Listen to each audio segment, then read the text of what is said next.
Et pour commencer cette émission, on est avec Franck Payanav. Bonjour Franck.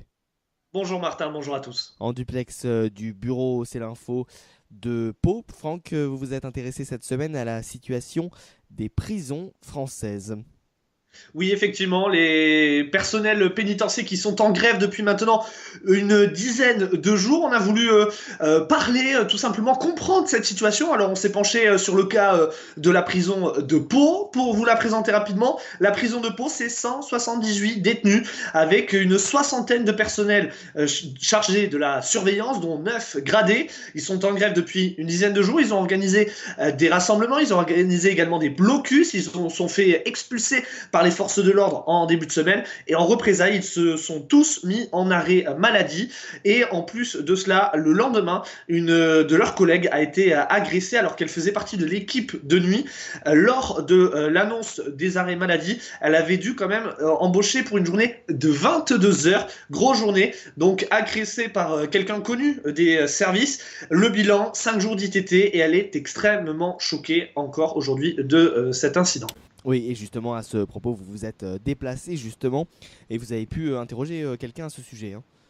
Effectivement, Éric Vigier, le responsable du syndicat UFAP-UNSA, le syndicat majoritaire dans le monde pénitentiaire, il est secrétaire depuis donc de ce syndicat depuis la maison d'arrêt de Pau. On s'est entretenu avec lui jeudi après-midi.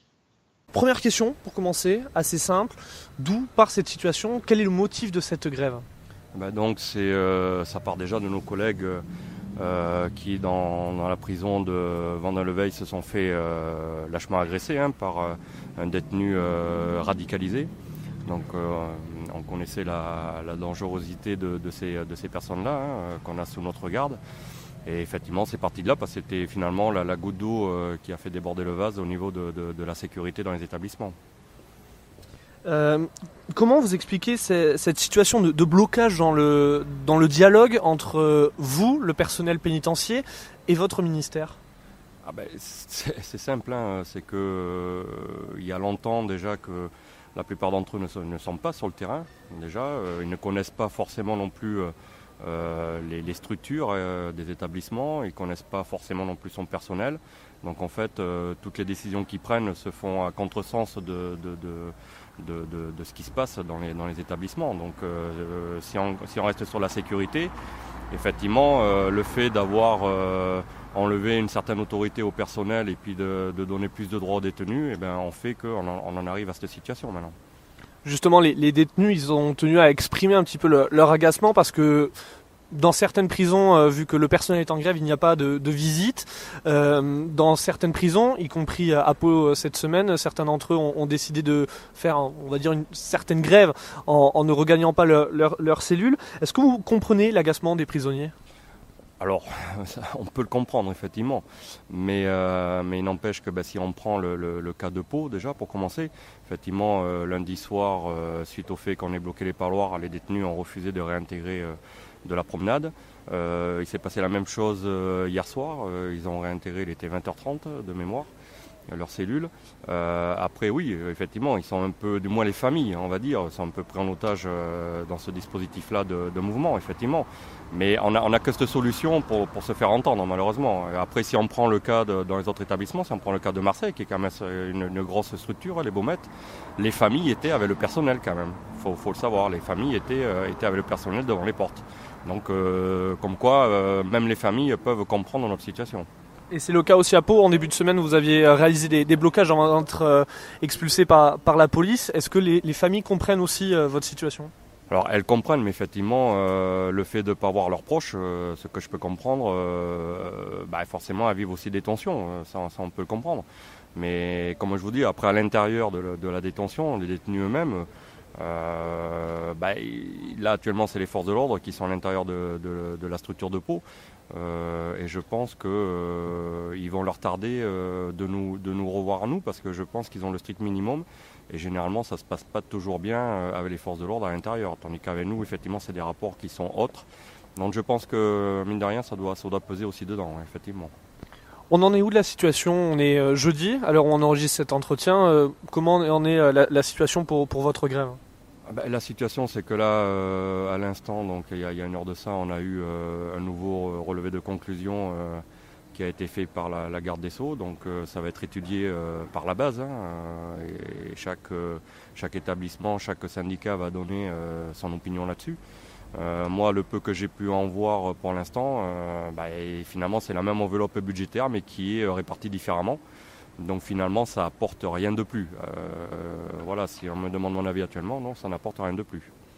Dernière question, la situation, on l'entendait en tout cas ce jeudi, c'était des risques de sanctions de la part de la direction de l'administration pénitentiaire. Pour développer rapidement, 15 jours de suspension avec sursis pour avoir réalisé des blocages, 5 jours de suspension avec sursis pour, je cite, une maladie collective. Est-ce que vous avez des craintes autour de ces sanctions ?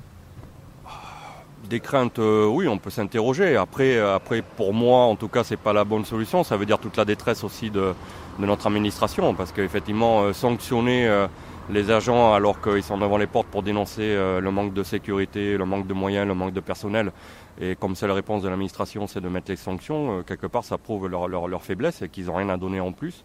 Après, effectivement, les personnels, oui, sont inquiets. Oui et non, parce que finalement, pour l'instant, c'est avec sursis. Alors, certainement que des sanctions fermes peut-être tomberont, c'est possible. Mais après, effectivement, si les personnels sont en maladie, si on prend le cas de Pau, c'est que c'est un engrenage de beaucoup de choses. Il y a beaucoup de fatigue, beaucoup de tensions nerveuses, liées notamment aussi à la gestion de notre chef d'établissement, qui pour moi, je pense que la maison d'arrêt de Pau est un bateau un petit peu trop grand pour lui, au niveau de la gestion, au niveau de son management. Et ça crée, effectivement, si on prend Pau, il y a 6 personnels en burn-out actuellement, et je pense que les autres, tous ceux qui sont arrêtés, l'ensemble des personnels, je pense qu'il y a un ras-le-bol général, effectivement, déjà ne serait-ce qu'au niveau de la maison d'arrêt de Pau. Autre dernière question, comment voyez le futur de votre mobilisation ? Écoutez, tout va dépendre de ce qui va remonter de la base par rapport au relevé de conclusion qu'a proposé la garde des Sceaux.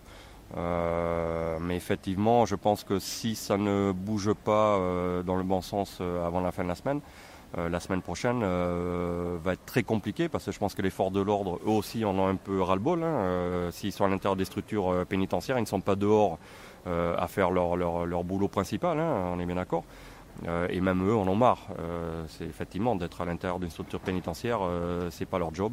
Donc je pense qu'il y aura un ras-le-bol aussi à ce niveau-là, au niveau des forces de l'ordre, et à la limite, on espère quelque part, à la limite, qu'ils puissent rejoindre finalement un peu notre mouvement à nous, et peut-être que ça fera bouger peut-être un peu plus les choses dans ces cas-là. Oui, un entretien effectivement intéressant. Et pour finir, Franck, il est vrai que finalement ce métier-là attire de moins en moins les personnes, et donc on est en manque de personnel. Mais c'est ça, parce que en soi, le projet qui est présenté pour le moment, il parle de créer 1100 emplois. Enfin, en soi, c'est pas de la création, c'est permettre d'embaucher 1100 emplois. Ça se ferait sur une phase de 4 ans, mais au final, au bout de ces 4 ans, on reviendrait dans la même situation qu'aujourd'hui. Alors ça, c'est un premier souci. Le deuxième souci, c'est que ces 1100 emplois, il va falloir les remplir avec du personnel, c'est-à-dire des gens qui vont passer ce concours. Et le souci, on en a parlé un petit peu plus tard, mais ce métier n'attire pas, parce que on est payé assez peu finalement. On n'a pas la même classe. Parce que en fait, tout ce qui est métier, police, gendarme, etc., il y a des classes, des classements, et ce n'est pas le même classement. Ils sont rétrogradés par rapport aux officiers de police, alors qu'ils font exactement le même travail. Et un chiffre qui est quand même assez impressionnant, au total, lors de la présentation au concours, il n'y a que 34% des inscrits qui se présentent, pour la simple et bonne raison que ce métier n'attire plus trop, au vu notamment des nombreux incidents qu'on a entendus, notamment ces dernières semaines. Et bien voilà, merci beaucoup Franck, donc depuis le bureau, c'est l'info de Pau, et à la semaine prochaine. Salut Martin, à bientôt.